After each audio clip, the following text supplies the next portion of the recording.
America விளையாடுற எல்லா விளையாட்டுக்கு பின்னாடியும் அமெரிக்காவோட முக்கியமான அஜெண்டாக்கள் ஒளிஞ்சிருக்கும். கல்லா பெட்டி ஒளிஞ்சிருக்கும். சிம்பிளாக சொல்லப்போனால் பயபில் எதுக்கோ திட்டம் போடுவேன். ஆனால் அதை நேரடியாக போய் கேட்டோம்னா 100க்கு 100 தரமாட்டாங்க. அடித்து ஆட்டத்தை கிளச்சி விட்டு போனோம்னா 100க்கு 100 தந்தே தீரணும் அப்படிங்கிற ஒரு முரட்டுத்தனமான ஃபார்முலாவை கையில் வச்சு பல இடங்களில் சாதிச்சிருக்கார்கள், பல இடங்களில் தோற்றுருக்கார்கள். தோத்தான் ஜெயிச்சாங்கிறத தாண்டி இன்றைக்கும் அண்ணன் அமெரிக்காவை சுற்றிக்கிட்டு இருக்கேன். அதுதான் இங்கே மெயினான விஷயம். அப்படி இருந்தாலும் ரஷ்யா மீது தடைகள் அப்படிங்கும்போது அமெரிக்காவுக்கு பெரிய அளவு சறுக்கல்கள் தான். ஈரான் மீது தடை, வடகொரியா தடை, வெனிசுலா தடை, இதெல்லாம் அவர்களுக்கு கிரீடத்தில் ஒரு வைரக்கல்லாக பதிச்சிக்க வேண்டியது தான். நம்ம ஆட்கள் திட்டக்கூடும். ஈரான் தடையெல்லாம் ஒன்று கிழிக்கலாமே, ஈரான் எப்படி அடிச்சிச்சு பாரு அப்படின்னு. சத்தியமாக அடிக்கிறாங்க. இப்போ நான் சொன்ன 3 பிளேயரும் திருப்பி அடிக்கிறாங்க, வச்சு செய்கிறாங்க. இப்போ வரை அந்த நாடுகள் அமெரிக்காவை வச்சு செய்யுது. ஆனால் ரஷ்யா மீது போடப்பட்ட தடைகள் அப்படிங்கிறது ரஷ்யாவை ஒன்றுமே செய்ய முடியல. இல்லை அவனோட ஜிடிபி ப்ரொஜெக்ஷனில் நம்பரே இல்லை தெரியுமா அப்படின்னு சில பேர் சொல்லக்கூடும். நம்பரே இல்லாட்டியே அடுத்த ஃபினான்ஷியல் குவார்ட்டரில் தூக்கி சாப்பிட்டு போயிட்டே இருப்பாங்க. காரணம் அங்கே உள்ள ரிசர்வ் வங்கி வட்டி வீதத்தெல்லாம் குறைச்சி அது ஒரு சேட்டையான எக்கனாமி. அது தனியாக பார்த்துக்கலாம் நேரம் கிடைக்கும்போது. அமெரிக்க தடைகள் ரஷ்யா கிட்ட பெருசாக செல்லுபடியாகலை. இதுக்கு 2 காரணம் இருக்குது. ரஷ்யா பெரிய ஆள், ரஷ்யாவை நம்ம தூக்கி வச்சு பேசுகிறோம். இது பூரா தனி சப்ஜெக்ட், ஓரமாகவே வச்சிடலாம். முதல்ல தடைகள் போடுற அமெரிக்கா ரஷ்யா கூட வர்த்தகம் பண்ணாமல் இருக்கான்னு கேட்டால் அவன் வாங்கிக்குவேன், ஊரில் உள்ளவன் மட்டும் வாங்கக்கூடாது அப்படின்னு சொன்னால் எப்படி தான் அந்த தடை வேலை செய்யும்? இதுவும் மிகப்பெரிய அளவு வெயிட்டேஜை ஏற்றுது, ரஷ்யாவுக்கு மைலேஜை கொடுக்குது. ரஷ்யாவை தவிர்க்க முடியாது, ரஷ்ய கனிம வளங்களை தவிர்க்க முடியாதுங்கிறத முதல் நாள் யுத்தத்துக்கு முன்னாடியே அறிவித்தார் ரஷ்ய அதிபர் புட்டின். இவனுங்க போடுற தடைகளால் ரஷ்ய எக்கனாமி பாதிப்பே வராது அப்படின்னு தன்னோட சகாக்களை கூப்பிட்டு, ரஷ்யாவில் தான் ஒரு பழக்கம் இருக்குது, அப்படியே லைவ் டெலிகாஸ்ட்டாக அந்த மீட்டிங்கை காட்டுறது. சத்தியம் பண்ணு லைவு அப்படின்னு கேட்கக்கூடாது. அவங்க சொல்கிறாங்க, நம்மளும் சொல்கிறோம். ஏதோ ஒன்று நன்மை ரஷ்யா காட்டினால அதோட முடிஞ்சு போச்சு.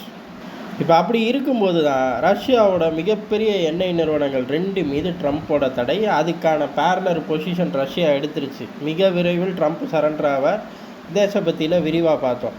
ஆனால் இது நமக்கு என்ன மாதிரியான விளைவுகளை ஏற்படுத்தும், நம்மளோட ரோட் மேப்பில் எதுவும் சேஞ்ச் இருக்கா அப்படிங்கிறது தான் சிடிஎனில் பார்க்க போகிறோம். நம்மளோட ரோட் மேப்பில் எந்த சேஞ்சும் எந்த காலத்துலேயும் வராது ரஷ்யா சார்ந்து. காரணம், நீண்ட கால நண்பன்.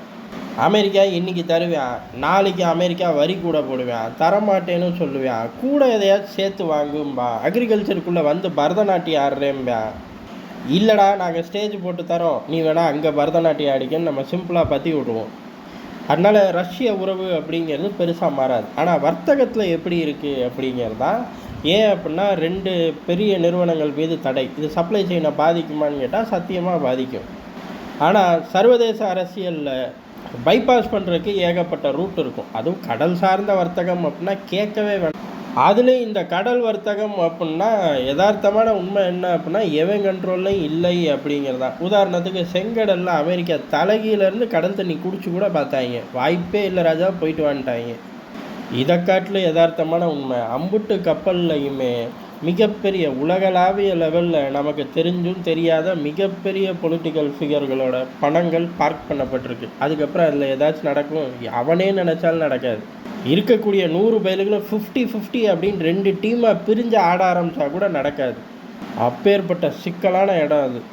அப்போ நார்மலாக இதுக்கான பைபாஸ் ரூட் இருக்கா அப்படின்னு கேட்டால் இருக்குது. காரணம் 2 கம்பெனி மேலே தான் தடை.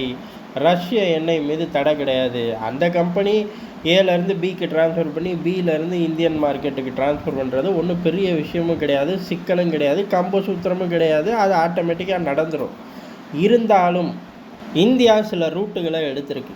கடந்த மாதங்கள் அப்படின்னு பார்க்கும்போது அமெரிக்க பர்ச்சேஸ் கணிசமாக இன்க்ரீஸ் ஆகிருக்கு. அது மட்டும் கிடையாது, இந்த பக்கம் சவுதி ஆகட்டும், யூஏஇ ஆகட்டும், ஈராக் ஆகட்டும், இந்த போன்ற நாடுகளோட பர்ச்சேஸும் கணிசமாக கூடியிருக்கு. பிளேயர்ஸை விரிவுபடுத்துகிறோம். அதே சமயம் ரஷ்யாவை குறைச்சிருக்கோமா அப்படின்னு கேட்டால் ஒட்டுமொத்தமாக இந்திய இறக்குமதியில் 40% ரஷ்யா கிட்ட தான் இப்போ வாங்கிட்டு இருக்கோம். இதுவே போதும், பெரும் விஷயம்தான். லைட்டாக அப்படி ஸ்ப்ளிட் பண்ணி மல்டிபிள் பிளேயர்களை தூக்கி வைக்கிறோம். இதில் முக்கியமான விஷயம், ஈராக் நமக்கு ஒன்றும் புது பிளேயர் கிடையாது, பழைய பிளேயர். யூஏஇ பிரச்சனையே இல்லை, சவுதி அரேபியாவும் பிரச்சனையே இல்லை. அப்போ எங்கேனாலும் இதில் மல்டிபிள் பிளேயர்ஸுன்னு நம்ம போனாலும் அமெரிக்கா ஈராக்கை தாண்டி மற்றது எல்லாமே நமக்கு தாறுமாறான மைலேஜை கொடுத்தே தீரும். இப்போ தடைகள் போட்டு மறுபடியும் இந்த மாதிரி இந்தியா கிட்ட வாய்ப்பு பேசினா வாய்ப்பு கிடையாது. காரணம் அமெரிக்கா கிட்ட கொஞ்சம் பர்ச்சேஸ் இருக்குது. அதே மாதிரி ரஷ்யா, யுஏஇ, சவுதிலாம் நமக்கு ஃபஸ்ட்டே பார்த்த மாதிரி தாறுமாறான மைலேஜ். அந்த இடத்துலலாம் எந்த கரன்சி வச்சு விளையாடுறோம்னு ஊருக்கே நல்லாவே தெரியும். உக்ரைன் யுத்தம் ஆரம்பிக்கிறதுக்கு முன்னாடி மிகப்பெரிய சப்ளையராக இருந்தது ஈராக். அப்போ எந்த தொல்லையும் இல்லை. மீண்டும் இந்த குருடாயில் அரசியலில் இந்தியா புகுந்து விளையாடுது. எப்போ அமெரிக்கா தடை போட்ட நிமிடத்துக்குள்ள இருந்தான்னு கேட்டால் அதுக்கு கொஞ்சம் முன்னாடியே விளையாட ஆரம்பிச்சிட்டோம். இந்த திசையை நோக்கி போவாங்கன்னு எல்லாருக்கும் தெரியும். அதனால தான் சப்ளையை ஸ்ப்ளிட் பண்ணி இன்க்ரீஸ் பண்ணி வச்சுருக்கோம். இப்போ உருப்படியாக அமெரிக்கா ஒரு பிளானை போட்டு ரஷ்யா கூட சுமூகமாக போகுது, இல்லை அடிச்சுக்கிறாங்க. நமக்கு எந்த பிரச்சனையும் வராது. வழக்கம் போலவே உலக அரசியலில் நம்மளோட மைலேஜ் குறைய போகிறதும் இல்லை அப்படிங்கிறது தான் யதார்த்தமான உண்மை.